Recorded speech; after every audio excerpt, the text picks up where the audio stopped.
Welcome to episode number 1 with Olympic silver medalist and Basketball Hall of Famer, Annie La Fleur.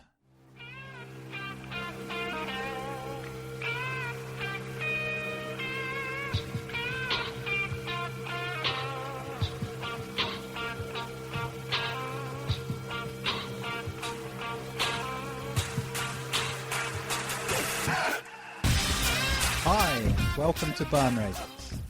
My name is Dan Stones, team strategist and founder of the team training company like no other, Shifting Peers. And this is the show where each week I invite you to join me for an intimate conversation with one of the world's ultimate team players.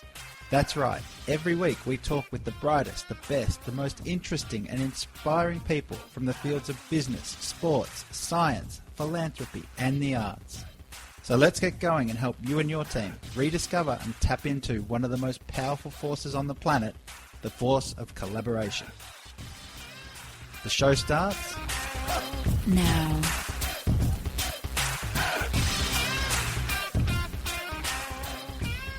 Hi everyone, welcome to the show.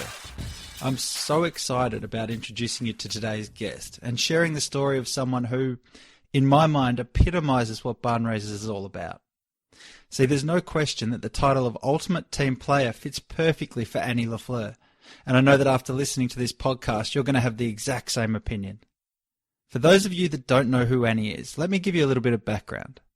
Annie helped launch Australian women's basketball into the international big time and had some amazing success during her career, the highlight coming at this Sydney Olympics where Annie and her team won a silver medal. That's right, Annie is an Olympic medalist. Talk about setting the bar high for this podcast, right? Put simply, Annie has an unbelievable relationship with her sport, and it was an absolute honour and a privilege to be able to talk with her. Now, you're going to hear all about Annie's story on the show, but check this out. Back at the 1989 FIBA Under-19 World Championships, Annie and her team were bronze medalists. She then went on to play 127 games for the Australian Opals. Now, was that a good team to be a part of? You bet. The Opals at that time went on a history-making run, breaking through for Australia's first medal at World Championship level in 1998, as well as Australia's first medal at the 96 Atlanta Games, and followed it up with a silver at the Sydney Olympics in 2000. Annie's domestic career in Australia was also a roaring success, culminating in 240 games and 3 WNBA championships. As if all that wasn't enough, I can also tell you that Annie managed to play 3 seasons in the WNBA in America, where in 2002, her team, the Washington Mystics, went all the way to the conference finals. Now that's some career, wouldn't you agree? Today, Annie continues to be a great ambassador for her sport in both Australia and the Oceania region, where she works as a development manager for FIBA. Yes, she's an amazingly accomplished athlete. But more importantly, she's just a wonderful person, and I know you're going to love hearing what she has to share with us. So let's jump into this episode of Barnraisers with Annie La Fleur.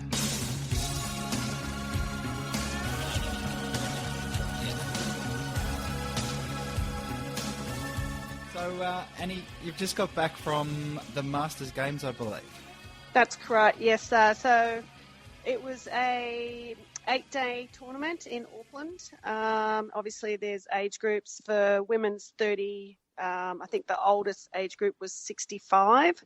Oh, wow. In the men, it was 35 was the youngest, and then there was a 75-plus age group in the men.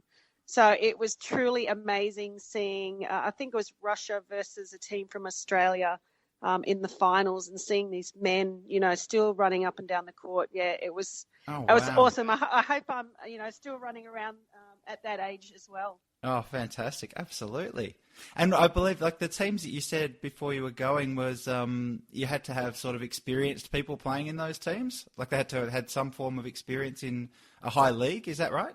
No, not necessarily. Okay. I mean, I guess it depends what division you end up playing in. So I was in the 40-plus Division A group, and the criteria is that you have, an ex-national player or whatever, so you play in the age group. But there was a B grade and C grade as well. So, you didn't necessarily have to have played at a high level. Fantastic. Oh, that's great. And I'm just fascinated by the 75-year-old age group. What was the sort of scoreline at the end of that? They still got the ball up and down the court, okay? They did. I mean, obviously not as quickly as what Yeah. the 30s would have had, but no, look, that it was truly inspirational to see them. They were very passionate. We were actually in the ceremony area when they got their medals, and they were just really happy. I mean, they didn't speak much English, the Russians, but Sure. you know, it was just nice to see them up there on the podium and, you know, receiving their medals as well. Oh, brilliant. And how about your team? How did you guys go? So we won a gold medal as well. So we were the only Division A team that entered in the 40s plus. So we ended up playing against 3 Division B teams. So yeah, it was unfortunate that there weren't any other Division A teams, but we still played them a couple of times, and it was, you know, it was okay competition. Yep. It was just nice to get up and down, and look, I didn't know the girls that I was playing with. They were from Melbourne. There was one girl that I did play with in Alice Springs a few years ago, so, you know, I did know one face, but it was a whole new team, and, like, you know, I've got 9 new friends now, and yeah, it was just nice to actually spend time with them and make new friends. Yeah. And with one team, I'd imagine there was plenty of time for bonding after that. It would have been... Definitely a lot of bonding. You know, at these Masters games, there are a lot of familiar faces, so it was nice to, you know, you're running up and down the court, but then after the game, just hanging out, having a drink and having a bit of a dance. And yeah, no, it was good to catch up with them as well. Oh, fantastic. That's great. Great to hear it. And I believe also even before you left, you had some busy times. You were recently inducted into the Basketball New South Wales Hall of Fame? Hall Yeah, so it's the New South Wales Basketball Hall of Fame, yeah. Wow. So that was really nice. I mean, to be recognised like that is always great. You know, there were people there that were around when I first started playing basketball, so it was nice to share that moment with them as well. Yeah, and what does it? I mean, that would, I'd imagine, it'd be an absolutely huge honour. But what does that sort of mean to you? Like going through that night, was it? Yeah. What sort of emotions did it bring up? Well, I mean, a lot of emotions. I guess I shared a bit about my life that no one really knew about. So I was a victim of sexual abuse when I was young. So basketball to me was my outlet. It was my good place. So yeah, look, basketball has been a big part of my life. From that induction, I'm now have been asked to be the ambassador for I'm a Girl, I Can Do Anything, which is a New South Wales basketball program. So yeah, it was a huge honour. It was something, and sharing it with a lot of those people that were there at the, you know, when I first started playing, who didn't really know my story and why I was so driven, was good. It was special to me. And, yeah, so it was a great moment. Oh, fantastic. Yeah, that's great. Well, congratulations on that. It was something that was, looking at it online and reading about it, looked like a fantastic night. So that's really well done.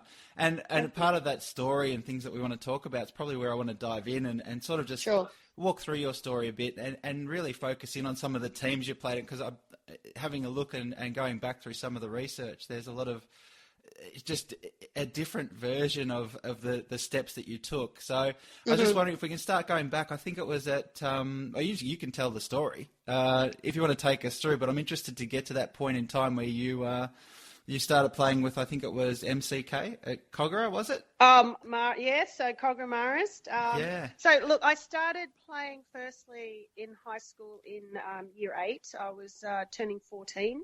And I was playing netball, doing athletics, you know, and my netball coach decided to put in a basketball team and asked if I wanted to play. I had no idea really about basketball, but it was once I started playing, I was like, oh my God, this is the game for me.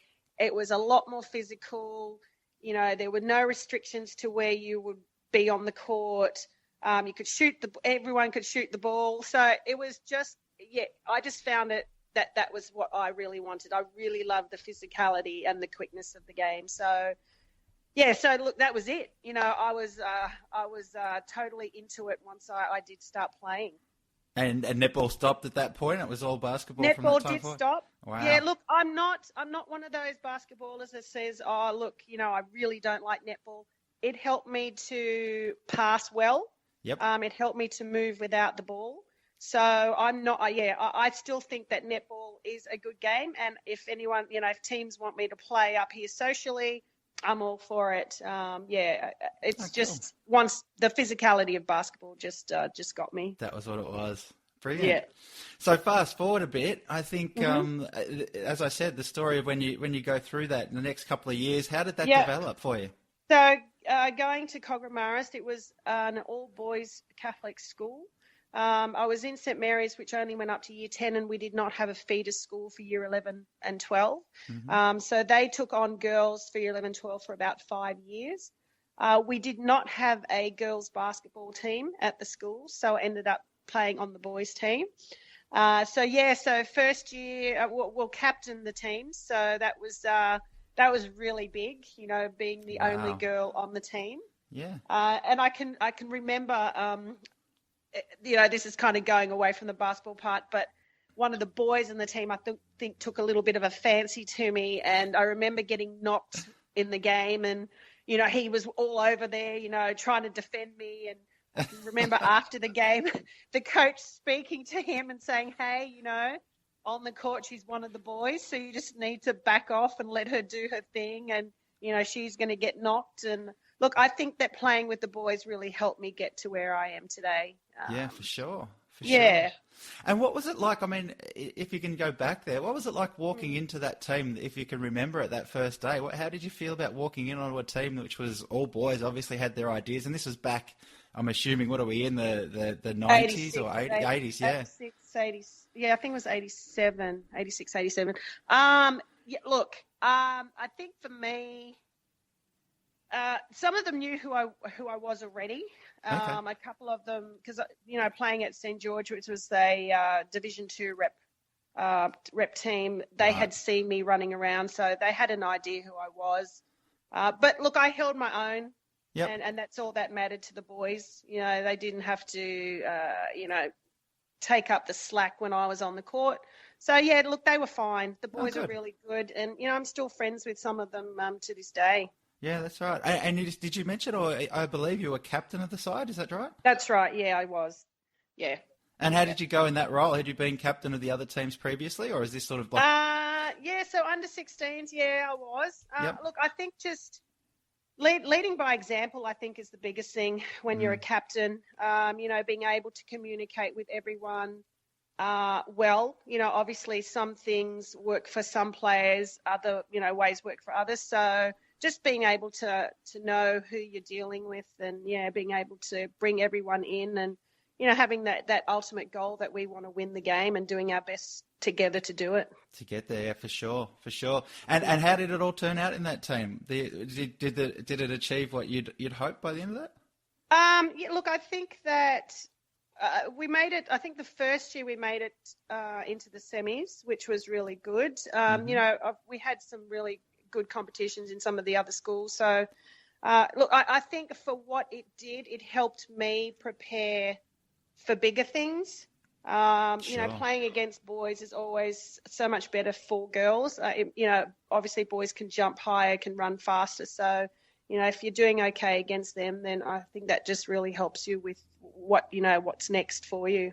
Yeah, sure. And I'm interested, I think what was next, looking through it, was maybe the state teams in basketball. Is that right? Yes. Or was that happening at the same time? Yeah, so I didn't, my first tryout in the state team, I didn't end up getting picked, which was quite upsetting because we only really had 10 players, and I'm like, it's the last training session weekend before the team was announced. And then all of a sudden there's another player that's turned up who was a sister of one of the girls that was on the team. Oh, really? So, look, I didn't end up getting picked for that team. But, look, that was okay. It just helped me make the next team. You're always going to come across things in life that aren't great, that you probably think that you should have been in or received. But, that could kind of be the end of you if you let it happen. Yeah. But, I just used it to make the next team the next year. Yeah, and when you say you used it, I mean, these days there's so much emphasis in organised sport for kids and all that sort of stuff, and they're all trying to make these rep teams, and you hear about pathways and things like that. What was it you think that drove you, like, going beyond that, how did you use it? What did you actually do? Was it just working harder for it? Was it sticking to the goal of making it? What do you think it was? I think just working harder and not letting the coach. So obviously politically it was probably not the right thing that they did, but, it happens in sports nowadays. Someone knows someone and their kid gets in. It is what it is. But I think that whenever you try out for teams, you have to make the coach notice you. Yep. And this is what I've said to some of the kids up here in the Gold Coast that were trying out for one of the state teams. I said, get out there, wear something bright so you stand out, but you're just 110%, you're giving your all to make that team. Like, make sure the coach notices you. For sure. And I guess the next year, that's what I did. So. Yeah, right.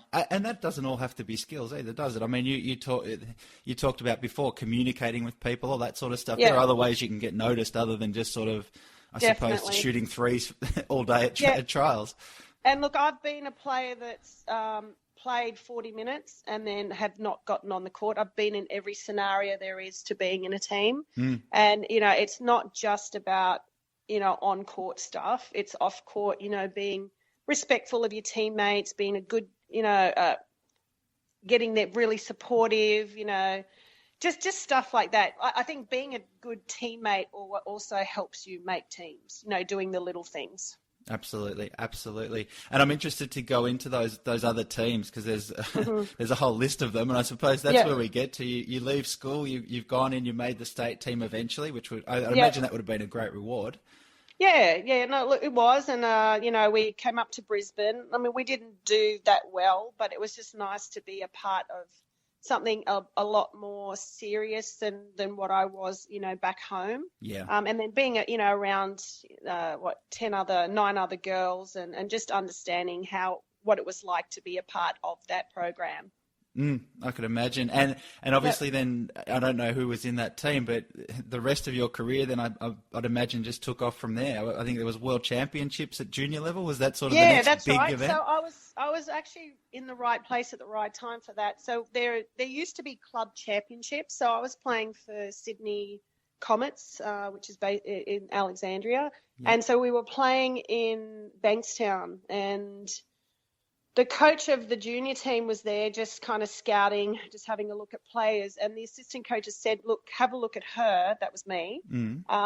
She's our age group. And I was playing really well at that time. And the head coach actually thought I was older. So anyway, long story short, get called into the last training camp before the team was announced. Knocked one of the girls out of her spot and then ended up going to Spain for the World Junior Championships in 1989. So being a part of that team, we were the first team to ever win a medal for basketball. Wow. So we won a bronze medal. So it was nice to be a part of that. Yep. Although it was not the best experience, I started the first game and then never got back on the court for the rest of the tournament. At all? At all. Oh, wow. So I can remember, and I'm not even going to go into any names or anything like that, but, I see that coach often now and, he's always like, there's my favorite player, gives me a hug or whatnot. And I just feel like saying, hey, dude, you really helped me get to where I am today. So thank you. For sure. I'd imagine. And that's the irony of that situation. I mean, the state situation where you got knocked out by someone coming in late and then you come in late and you take your spot in the world champ. Yeah. That's amazing. Yeah. No, that's great. Yeah. And what age group was that, the world champs? It was under 21s. Okay. And what are you noticing at that time in your sort of career? You've now gone through several teams, obviously, and you've been playing for a while. Yeah. What are you sort of seeing on those teams? Is it a massive step up or is it just a natural progression? It is a pretty big step up. I mean, there were some players there that went on to do some really amazing things with their careers. For me personally, like I look back now and, sports is such a confidence thing. If you're lacking a little bit of confidence or you're not backing yourself, you can really hurt your progression, your pathway. I think looking back now, and it did happen, but I probably was hurting myself more than anything. You know, you go into teams and you're like, you've made the team for a certain reason, like the coach likes something about you, but then you get into that team and then you're like doubting yourself and whatnot, and you're not doing what you would naturally do. Yeah. So it's just the whole confidence thing really comes into play then. And I probably did hurt myself in that first game. I was not doing what I would have naturally have done in my own team. So, you know, it is what it is, you know, but you really have to back yourself to get to wherever you want to go. You can't doubt yourself at all. And that's the same in business or wherever you get to in life. I mean, confidence is one thing, and teams are great because they help, I think, build up that confidence within you. Yeah. But I think you've also got a responsibility for being able to drive your own confidence. You can't be sapping the rest of the team to say, hey, make me feel confident all the time. Exactly. Yeah, I totally agree with that. And, I mean, I look at, like, working with FIBA now, I can remember when I was looking at the job description and going, oh my God, you know, I don't know if I could do this. But like looking back now, I mean, I was so totally right for the job.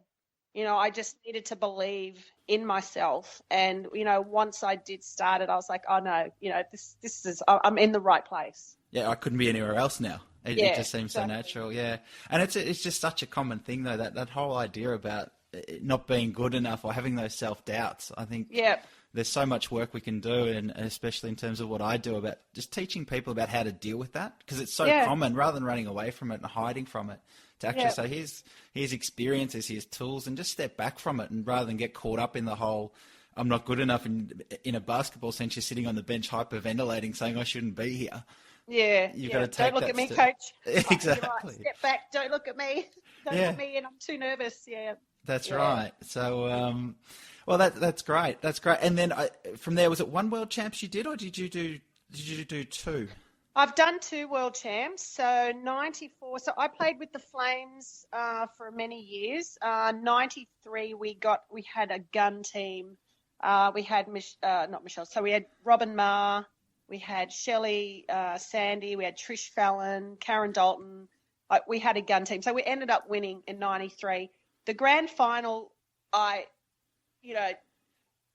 played well. You know, I think I ended up top scoring with but I came off the bench. Right. And that kind of just opened up doors for me. Tom Ma was in Sydney. He was the Opal's coach. Yep. So I got my foot in the door that year playing really well. And, you know, and I had players around me that helped me get better. Yeah, for sure.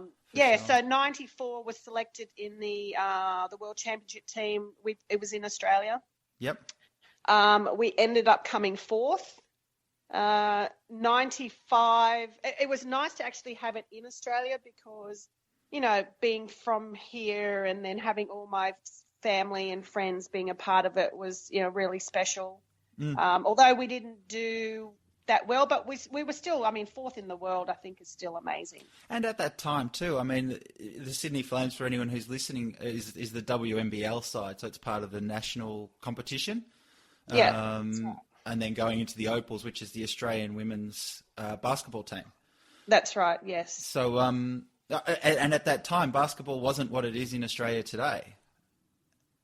No, but it had and I guess that's another story about how basketball is with supporters and sponsors. And, you know, back in that day, we always played our games before the men's team, so the Sydney Kings. Yep. And a lot of the other teams were also doing the same thing around Australia. So we had a really good following. We were on TV, you know, the papers, radio. It was just a lot more publicized than it is today. And that's something that, like, WNBL is kind of going through now that we have a contract sponsorship with Foxtel. Yep. So now it's back on TV. But back in those days, there was a lot more publicity and media with basketball. Right. Okay. Fantastic. Yeah. So, all right. So we go from there, and you're playing. So now you've made the national team. Yeah. So, Yeah. just talk me through that experience. I mean, at this stage, you're racking up these accolades as you go through your career. Yeah. Are you taking those in your stride? Is this any time to sort of reflect on those and what it means, and what are you doing to keep elevating your game after so many times? I mean, Yeah. Surely it's just not. It just doesn't go on a roll. There's a lot going on behind the scenes like this. Yeah. Look, 94. So it was interesting. So I've come off the bench for the Flames. Or I was a starter before that team in 93. Mm-hmm. Then we've got all these Opal players that are in our squad. So now I'm coming off the bench. So my role changed. Yep. So I was a two guard in that team, which was interesting because once I made the Opal squad, I was told I was too small to play the two. I had to learn to play the one if I wanted to continue, at national level. So, here's me, I was fairly quiet, not really a leader as such vocally. Yeah. So having to learn how to do that at the age of 23 wasn't easy. Look, I had to direct, the point guard's the on-court coach. You're the leader on the court. You're supposed to know what everyone's doing, where they should be standing. So that was it took me a year or so to learn how to do that. But I came out of my shell. I was just, and I think that had a lot to do with, what happened to me when I was young and just trying to hide from things and not trying to stand out. Basketball brought that leader out in me, which was good, which has helped me, to this day. So absolutely. And for people that don't know you, I mean, basketball, obviously everyone thinks they're giants running up and down the court, and for the most part, a lot of them are. But you're not your size. You're not tall, are you? No, I'm 5'6" and a bit. Yep.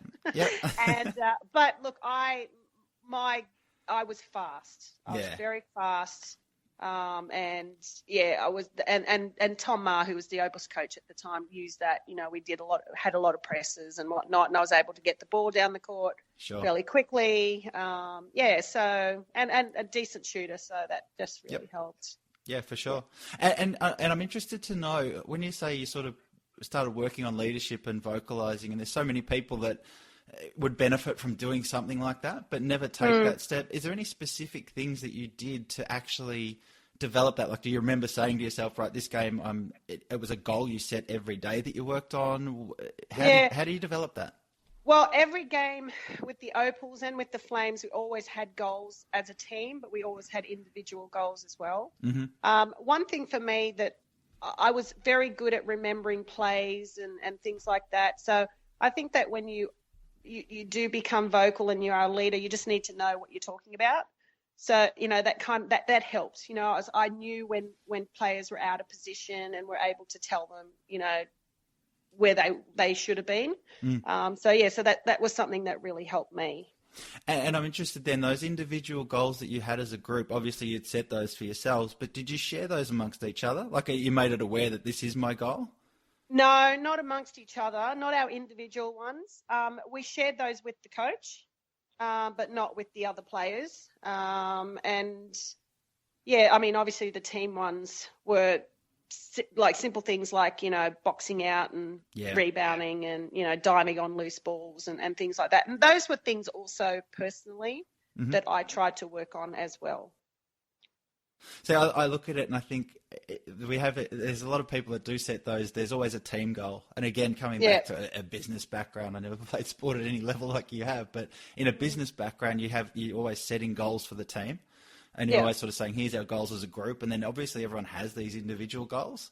Yeah. But I often wonder, and I think, well, what if we shared those individual goals and then we were able to help each other more about achieving them? Because if we don't know what they are, how can I help you as a teammate to achieve your personal goals if I don't know what they are? So I always think, it always interests me. I always ask that question, do you share your individual goals? Because it's something that I'm sort of keen to get more people doing whenever I can. Yeah, and I like that. I think that's good too. And look, I think that there were players there that I looked up to. Yep. And, maybe sharing my goals with them would have helped me achieve them maybe a little quicker. Yeah. Yep. For sure, for sure. And so are you the junior on the team at this point in the Opal side, or are you... No, I actually made the squad. No, who was back then? There were a few players that were a bit younger than me. I was 23 when I made the squad. Mm-hmm. You talk about players like Lauren Jackson who were in the squad when they were 16. So, yeah, no, there were players in there before. Yeah, no, I was probably middle of the road in age group. Yeah. All right. And obviously the big thing that's looming on the horizon here has to be the Olympics, and Sydney gets announced, and it's the 2000 Olympics is now on the horizon. Does this become a goal that you set for yourselves and the group that you're in now? Is it just something that rolls around, or is it I've got to make this team at this point? So I actually had my son in 95. So I became a mum and then missed out on the Olympics in 96. So I had my son in September and the team was announced, I think, in late November. So I went to the last training camp before that. It was kind of like, okay, am I going to get back into the national squad again, after having a child and then missing out on those Olympic Games? But I wasn't in any shape really to make that team anyway. Then it's now, do I want to continue trying to make a national squad again, or am I just going to be a mum and just play, National League? So, making the 98 World Championship team, that was me getting my foot back into the door. So going to Germany and then winning a bronze medal, that was kind of like, okay, I'm here to stay for a little bit longer. So, then making the 2000 Olympic team and then it being in Sydney and, that's where I grew up. And it was nice to be back in a part of the program again, after becoming a mum. Right. I'm interested to know, was there any doubts in your mind about making back to that team, or was it something you were just so focused on that you knew you were going to get back? Look, I think that, I was married and it was difficult, being a mum and being, playing basketball full time and then having a family. But I had good people around me to help me get through it. I had, Robin Ma, Trish Fallon, Karen Dalton, all those players that helped me stay focused and pushed me to get back to where I had been before I had my son. So, look, I think I just knuckled down and, we won another WNBA championship in 97. So, the focus was there. It was just trying to stay on top of my game. And, there's always players coming up that could knock you off. And, it was just trying to stay focused and get there. And getting all that done, I mean, I think mums and I look at my wife even, you guys are the masters of prioritization. So maybe it's just a jumping off point, but how do you manage to prioritize all that stuff? Yeah, we were really lucky with the Flames that we could bring our kids to training. So we had a little creche type setup area beside the court.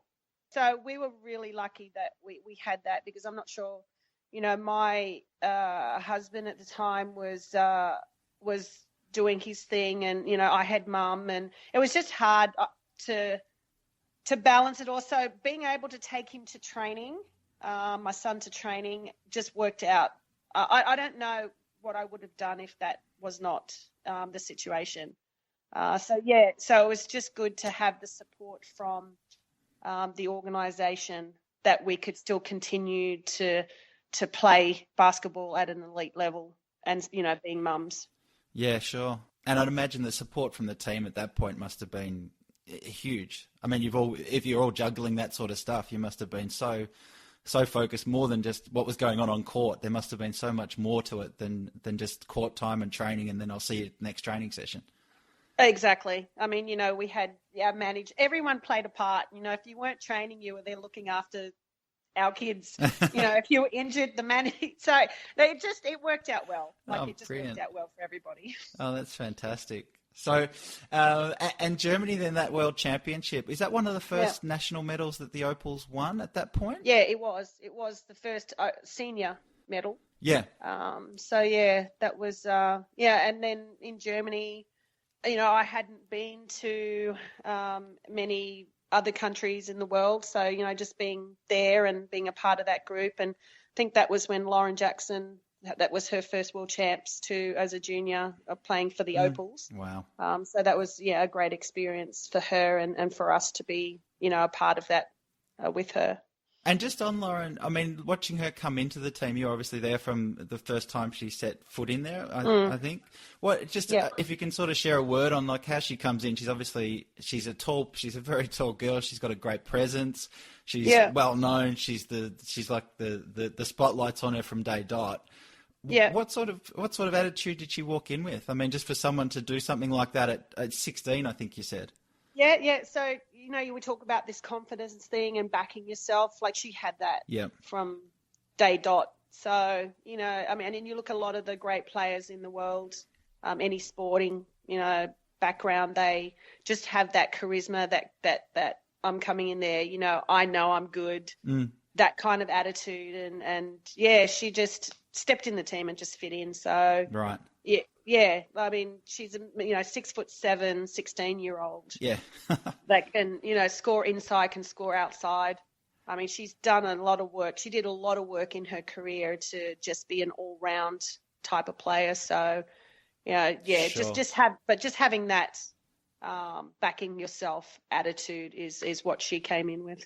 And a lot of people talk about that, Annie, in terms of all sports people have got a level of arrogance. Now, yes. It's easy to fob that off and go, yeah, of course they do. But do you see it as an arrogance, or do you see that there's a real difference between confidence and arrogance? I think there's a difference between confidence and arrogance. Yep. Look, I don't know how to explain it well. Like confidence to me is someone that backs themselves, that knows that they are good, but they don't openly just walk around as if they, I don't know. I don't know how much I can say on radio. You can say whatever you like. We can edit stuff out. There's no one else is listening, so go for it. I think it's just a little bit of they're not good people when they're that arrogant. Yeah. I think that if you're confident, you're a good person. You're good, but you don't walk around as if you are that good. You're still a good person and you're down to earth and that type of thing. But someone who's arrogant is just obnoxious and Yeah, I look at if that makes any sense. It does. I mean, in my experience, I sort of see it as arrogance is almost you'll take things from people to build yourself up on the back of that. Yeah. And it's a comparison type thing. Whereas confidence, there's not that need to it's without the comparison. I don't need to compare myself. I'm confident enough that I am enough and I can do these things. Arrogance is almost like, see, compared to you or compared to someone else, I am this. And there's always that constant reminder. So it's just interesting because it comes up so often when you hear people that don't necessarily have the experience or haven't sort of been in the presence of those sort of people like a Lauren Jackson or even yourself at this national sports level to just hear what it is. Yeah. And look, I've been around some NBA players who are amazing, they're not arrogant. Yep. They're very open, they're welcoming, they talk to you. And this is not just somebody who's played at my level. I see them around spectators and people that are in awe of them, and they just treat everyone the same. It's not like they're up on some pedestal and all that kind of stuff looking down. Yeah, and quite often they're the ones that make the best teammates as well. Exactly. Yeah. For sure. All right, so now I think we're getting to Sydney time, aren't we? In terms of the timeline we're at, so Sydney 2000 Olympics. Sydney 2000 Olympics, and we could probably do a whole podcast on just this experience. But one of the things that comes up in teams all the time is expectations, whether it's expectations of a manager, if it's expectations of a boss, a supervisor, your other teammates. You had all of that, but if you could just talk us through it, the expectations of the Sydney Olympics and just sort of that whole experience leading up to it, and dealing mainly the theme of the expectations of a whole nation that was just glued to the telly. I don't think I felt like I didn't blink for about 3 weeks watching the Olympics. So just what was that like? Look, I think that we'd prepared so well for it. So I think that if you're prepared, then you go in there with that confidence that you are going to do well. obviously, it being in Sydney and some people compete well, when they're at home. Some people compete well when they're away. So we played very well up until the last game. We played the USA in the final. I think we ended up losing by 20. I think that, they were very good. Of course. I think that we did our best. We prepared as much as we could, to get there. Yeah, well, so much has got to go right. I mean, it's not just the US. I mean, obviously they stand out and they win most of the gold medals, if not all of them in basketball especially. Yeah. But there's a whole lot of great teams you've got to play, and it's still a tournament you have to go through. That's right. And we played well. I mean, I think there was one game where it was close. Yep. Leading up to the gold medal game. And, look, everything just went well for us up until that point. Everyone was playing well. Everyone, took care of themselves. Prior to the Olympics, we all could have gone to the WNBA and played a year, but we decided not to. We decided to stay together and be as prepared as we could so we could do well. Okay. So that was a group discussion that you obviously had as a team and sort of made those sort of commitments to one another at the time? Yeah, that's right. Yeah, we did. Wow. And I think most of us, there may have been one player that still went. Yep. But everyone else stayed back home. And we had a few tours here and there, to other countries and played in tournaments and stuff leading up to it. Right. And how did you, I mean, personally and the team, I'm interested in both aspects of this, but how do you keep your focus given the amount of, I'd imagine, the distractions and the attention and the support that you're getting from everyone? How do you deal with that? I mean, again, in a business sense, it's probably not at the hype level and not always the positive level of an Olympics, but everyone's got to deal with distractions and emotions and all these things that are hitting them from all over the place. And this is probably the ultimate pressure cooker environment for all that happening. What did you sort of see and how did you manage to, and the team, keep a lid on those things and keep focused? Before or during? I'd say both. Yeah, look, I think before it's just, it is the Olympics, but we still need to take every day as it comes. And, if you're so focused on that, then you stop doing the things that you should normally do.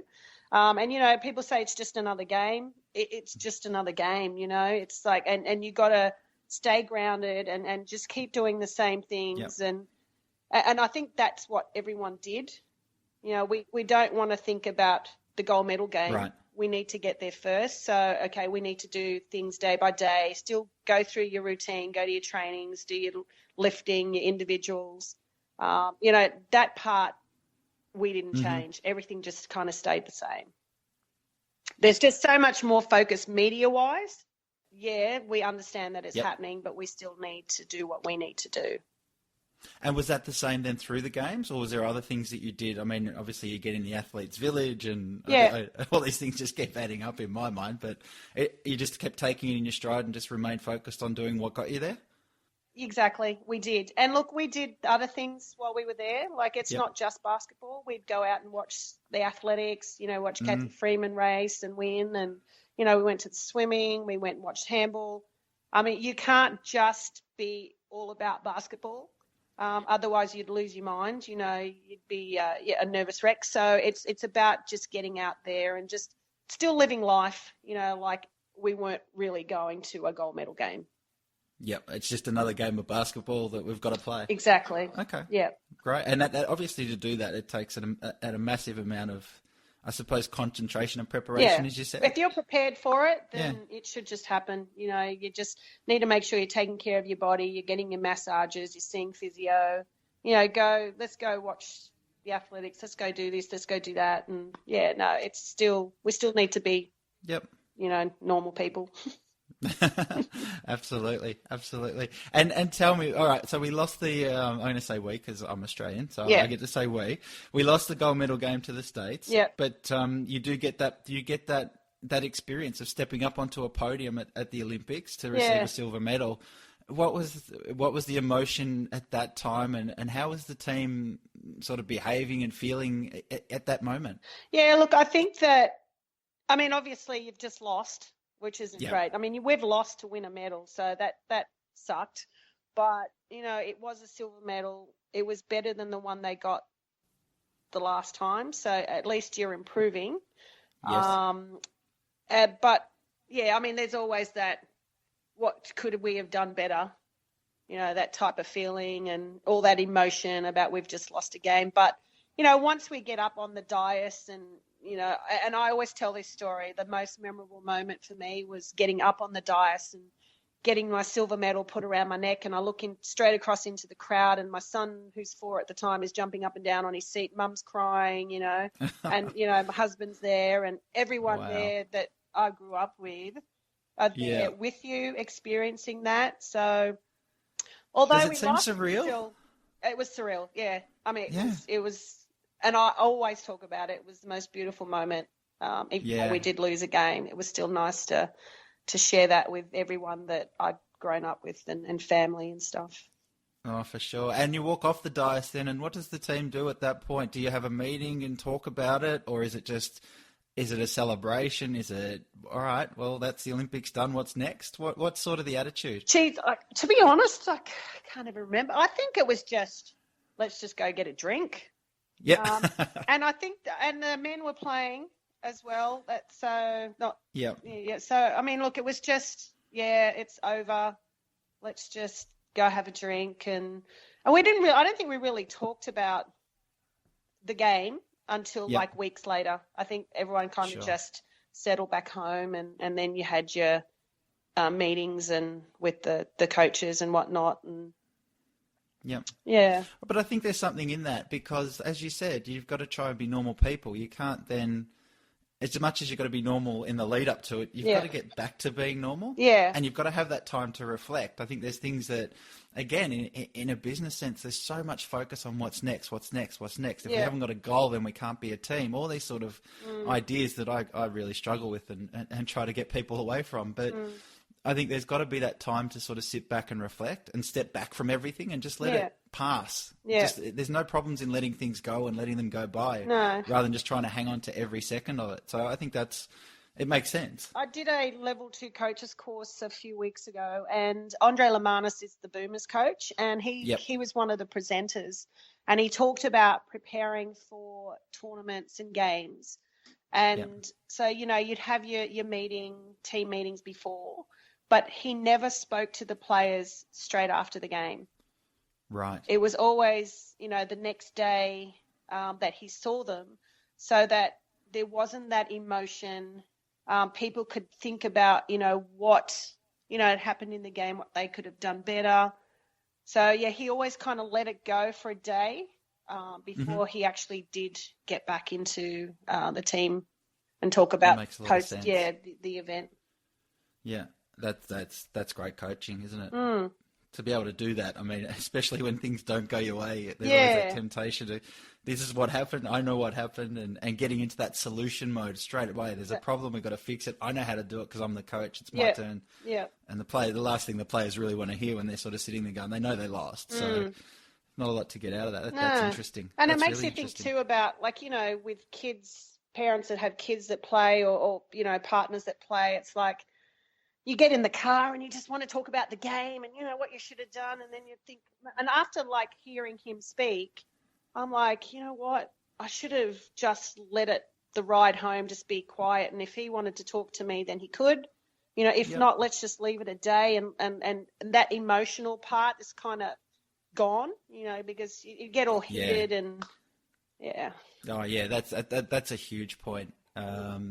I mean, I'm involved with basketball with my son, and he plays at a pretty high level, and it's the same thing. The car rides home, it's emotionally charged enough. It's almost like it takes time, but you have those conversations. It's almost like pouring petrol on a fire sometimes. Yeah. It's sort of like it can get out of hand so quick, and it's not what anyone wants. So I think that's really, really good advice. So we've done the Olympics now, and that's not where the journey ends, because your next great adventure happens, which is a whole nother, I'd say almost like a whole nother career, but a whole nother experience playing in the WNBA in America. So you actually, I'd imagine with a lot of your teammates after the Olympics, head off to the States and start playing in the WNBA. Yeah, I actually did play in '99, but let's not talk about that. Did? Yes, but I got traded to, So I played in Minnesota in 99 and then got traded to the Washington Mystics in 2001. So Tom Right. Ma, who was the Opals coach, then became the coach of the Mystics. Yep. So 2001, come in there and like to walk into that environment. You got these players from all over the world. It's, supposedly the best league in the world. It truly was a wonderful experience, and very, very professional, organizations. We played at the MCI Centre in DC. Michael Jordan was walking around at the time. He just finished his season. And so, kind of being in that environment, kind of, not saying it's another level up, but I mean, definitely from National League in Australia, it was a level up. So, I mean, just a wonderful experience playing with some of the best players in the world and against some of the best players in the world. I'd imagine. And I imagine I walking into, you'd already been there, obviously, in 99, but walking in there again after the Olympics and going into that team environment and walking into that locker room for the first time, what was that? I mean, people go into new teams all the time and people freak out about getting onto a new project team at work. I mean, how do you take that in your stride? And what sort of some of the things that you stand out for you walking into that locker room for the first time? Well, I think that, having to cement my spot, having to start from scratch again, coming from the Opals, coming off the bench, Minnesota and WNBA, I didn't play much. So coming into this team and then having to work at earning my minutes was a big thing. There were players there that I had played against, when I was playing with the Opals. So there was a Brazilian girl, there was a couple of US players, and so it was tough. I had to come in there, I had to be focused, I had to be aggressive. I couldn't get pushed around and things like that. So I was lucky that Tom knew my game. So I was able to, I understood what he was going to run, which really helped me cement my spot. So I then became the starting point guard for that team. Yep. So, I mean, at that point, then one of your strengths, obviously started off, it was speed, you could shoot, and it was the mechanics of the game. But the thing that sort of got you through as we're talking, the theme is being really smart about it and putting in the time to learn and really listen to what a coach wants. Is sort of what has taken you to that point. Yeah, and with most players and all juniors that I talk to now, it's like you should learn one thing from all your coaches. You're going to have a lot of coaches in your lifetime. You need to be a good listener, and try and take something from them. Be a sponge. For sure. And that was one thing that helped me with, I knew what Tom wanted. And so although we did not do that well that year, it then comes down to whether your team can gel. You've got all these egos and personalities, and there's only one basketball, so that creates a problem for some people. So it's about it's about role players, having role players, and having your superstars, and then being able to work together for a team to be successful. And how did that come about with the Mystics? How did you get to that? Because you guys did all right, didn't you? It wasn't in the first season, but I think in the second season it started to come together. Yeah, that's right. So we made it to the Eastern Conference Finals. So we played New York in the best of three. We got knocked out 2-1, but that team it just gelled. Like we had, a center that Vicky Bullitt was her name. She kind of just kept us together, and we all just understood what our roles were. We had our superstars, we had our role players, we had a coach that understood how to manage that. Not saying Tom didn't. I think culturally, Tom just struggled with the players that he had. They did not understand what he wanted and didn't buy into what he wanted. And when you have players that do that do buy in, it just helps you as a coach. Absolutely. I think you've got to have that buy-in on any team, otherwise it's a real uphill battle. And it's too much to too few and all those things that you sort of tend to see on teams. Now, I just want to come back to a point that you said, because you said about being a sponge Yeah. and trying to learn whatever you can about what it is that's being asked of you. Yeah. Just out of interest, I get the sense then that one of the things you'd be good at is asking a lot of questions and not being afraid to ask a lot of questions of your coach or your teammates. That's exactly right. And look, I use that now. It's like you need to, if you don't understand, you need to ask the question. Otherwise, you're not going to get it. And any, like a lot of the teams, when I first started playing, I was part of, and I'm sorry, going backwards, but I was part of like an NITP program. And when I first went to a training session, I didn't even know what a screen was. Yeah. And, you've got all these players. And so for me back then, because I was very quiet, I observed. Okay. So I was watching, and that's how I learned.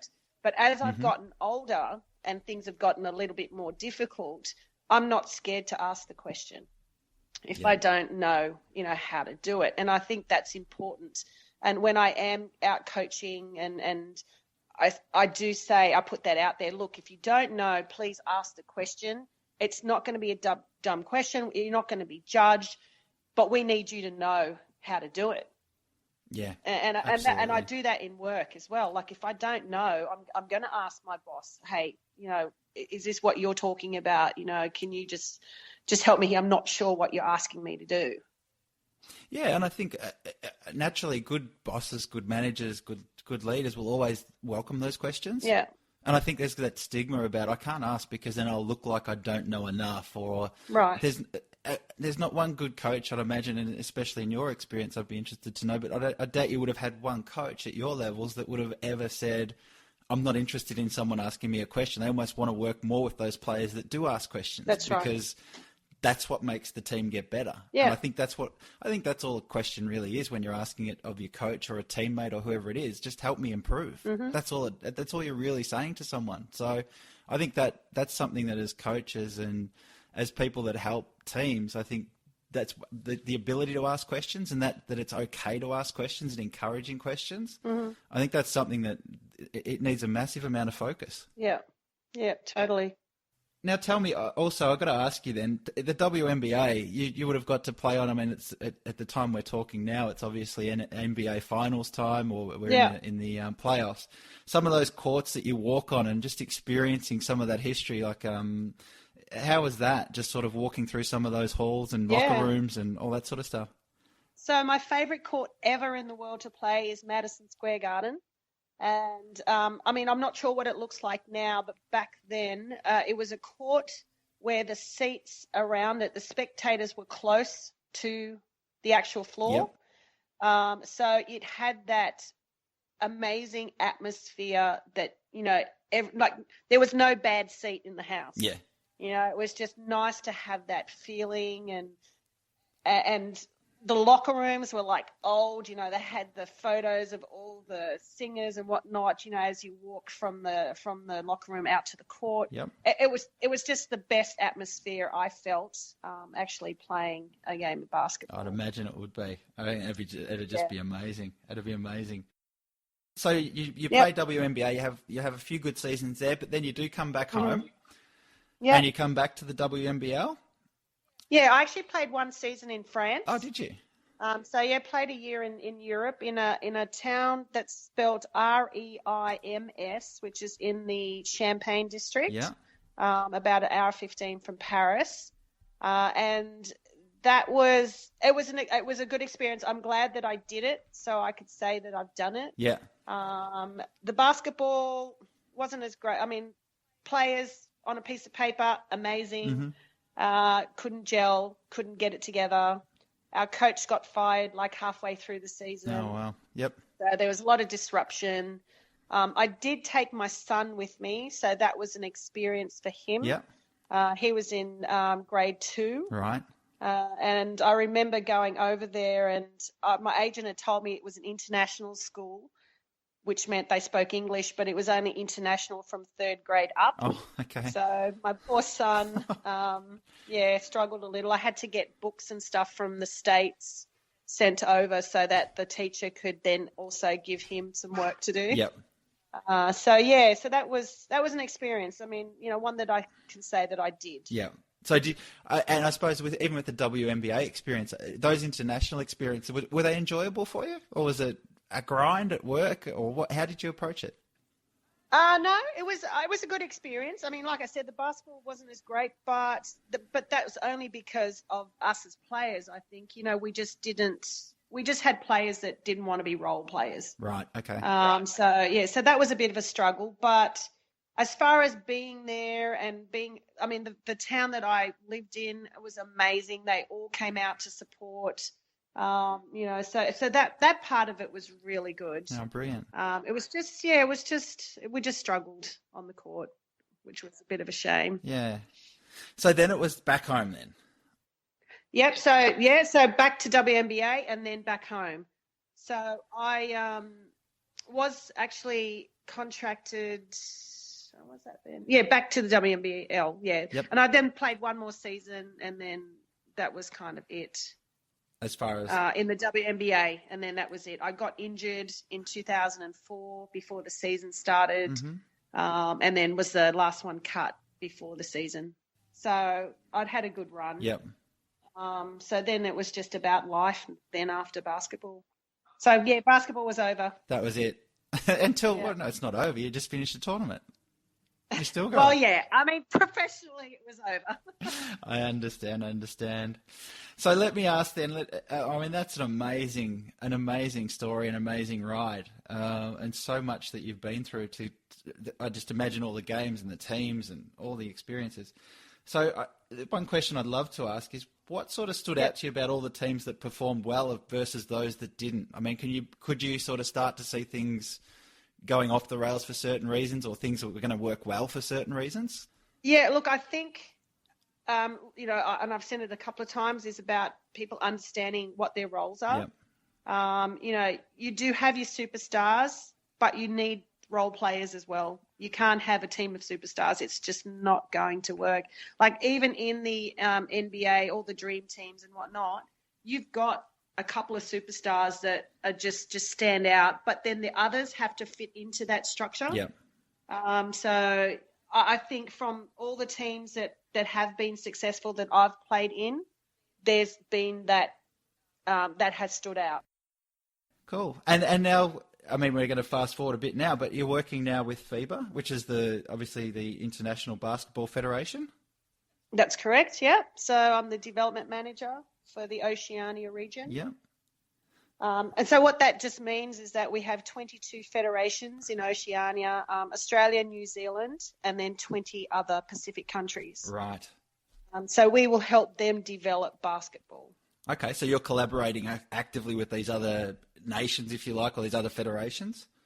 Yeah, that's right. So we'll go in and, like, my role specifically, so I could go into a federation, a country, and run beginners, coaches, courses, referee clinics, work with federations on, like, their strategic plans, coach, go out to, like, schools and do school vet clinics, and then maybe train some of their national teams if they've got a tournament coming up.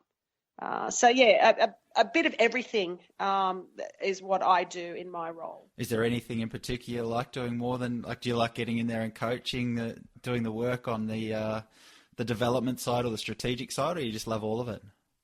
No, I do like all of it. It's nice to actually help them understand what their goals are. Yeah. I know with FIBA, one of our main ones is to double participation. So, it's nice to actually go in there to help them understand what they want to achieve. But, I mean, I do love the coaching side and doing the coaching clinics, going out into schools, working with the national teams. I love that part. I've grown with the refereeing. Yep. So running beginner referee clinics. I actually, when I go to games now, I watch every aspect of the game. Like, I don't just watch the players. Yep. I watch what the coaches are doing, and then I watch what the referees are doing as well. So I've grown to – I actually love refereeing. Yeah? Were you always that way? Were you always a referee fan? No, but I've learned to really appreciate it. Yep. It's hard work, and, so Look, I love my job. It was made for me, and I feel like, hopefully I'm making a difference when I go out into the countries, into the Pacific. For sure. And your experiences through all those, for everything we've talked about through your story, how do you think, what's the main thing that it's helped you, like, to prepare you for that role? Yeah, look, I think that being able to understand people are different and how to get the best out of everyone, going through the Pacific. So I'm a Pacific Islander by birth, so I was born in Papua New Guinea. Being a woman sometimes in the islands it's not that it's not great, but there's maybe not as much respect for women as there is for men in some of the islands. Yep. But having my experience, what I've learned along the way, having my credentials has really helped me go out into these countries, and the respect is there already. So for me, and in my role, having the understanding of how to work with different people and getting the best out of them has really helped me, I think, in what I've learned with basketball. Fantastic. Well, Annie, I think that's awesome. I mean, it's a terrific story. I think there's a lot to take out of that for people that are listening in terms of, I think, just the role-playing stuff that you spoke about, confidence, all those issues that come up in teams, and doing it at the level you have. You've seen all those things firsthand, how well they do work, and just what it means. If you can get those things right, there really is, the sky's the limit if you can get a team that works really well together. That's right. Well, one thing I wanted to do before we do finish up is ask you what I call our team huddle, which is just 10 quick questions. Yep. First thing that comes into mind. Oh, God. Hopefully it's not too tricky. I think you'll be right. You up for them? Sure. All right, let's do it. Question 1. What's one thing that you feel must be present or created for a team to succeed? Having a common goal. Having a common goal. Yep. All right. Yep. What is one thing that you feel, this is question 2, one thing that you feel must be avoided or overcome in order for a team to succeed? Avoided or overcome? Jeez, it's a tough questions. Arguments between players. Okay. And do you think, this is a follow-up question, I'm not allowed to ask them, but I'm going to. And do you think what do you think the best way is to get beyond those arguments? Is it talking them through, or is it just having a rule that says we shouldn't have them? No, talking them through. Yeah, absolutely. I like that answer. I knew you were going to say that. That's why I asked. Okay. All right, number 3. What team, current or historic, would you love to have been a member of? The 2000 Olympic team. Oh, brilliant. And you got there. Okay, yeah. Number 4. Who is an ultimate team player in your eyes, and why? So I've got 2 answers to this. Past Robin Ma, I thought she was the captain of Australia for many years. She was also a mum of 2 kids, and I think the way that her work ethic, it just helped her get to where she got, and it helped me with understanding that I could also achieve it. Fantastic. Do you want to give it another one? Yeah. So, and then my boss, David Crocker. Yep. I think that he's the type of person that gets the best out of everyone. And that's a really, really great point. Even though he's your boss and he's your manager, you still consider him to be a team player. Definitely. Question 5. What 3 qualities make someone a great teammate or colleague? Willing to do the little things, able to communicate with everyone, and the third one is being constructive. All right, being constructive. Fantastic. Sorry. No, that's all right. Don't be sorry. 3's always the tricky one. Everyone always gets stuck on 3. And I'm going to ask you, number 6, what 3 qualities make someone a great coach? A good listener. Mm-hmm. Being constructive, yes, with feedback. And the third thing, being able to adjust. All right, number 7, what is one thing that instantly makes you feel part of a team? I don't know. Someone saying hi to me? All right, what's one thing that instantly makes you feel excluded from a team? No one talks to me. Now we're getting there. All right, number 9, what is your fondest team memory? Being up on the dais at the Olympics, receiving our silver medals. Absolutely. And the last one, you'll be pleased to know, what is one thing you'd like to hear a coach or teammate say about you? That I'm a good team player. I'm a good teammate. Awesome. That's a fantastic answer, and I think a fantastic place to leave it. So, Annie, thank you so much for your time. It was really fantastic to hear your story, and thanks for sharing it with us. Great. Thanks, Dan. I appreciate it. So there it is. What did you think? What an amazing journey, and what an incredibly humble lady. As I said at the beginning, it really was an honour and a privilege to spend that time with Annie and hearing her story, and I can't thank her enough for coming on the show. Now, before we wrap things up, I just wanted to let you guys know where you can find me and ask any questions about what you've heard, come up with some guest ideas for the show, or just say hi. The easiest place is going to be on Instagram and Twitter. Just look me up using the handle @BarnraisersPod. We're just starting out, and I'm committed to making this the best podcast possible. So I really am keen to start hearing from our listeners and to find out what works as well as what doesn't. And if you've got an idea about what might make things even better in the future, I want to hear about it. So make sure you follow us and stay in touch. You'll be kept up to date on the show, be able to join in discussions, and come along with us on the Barnraisers journey.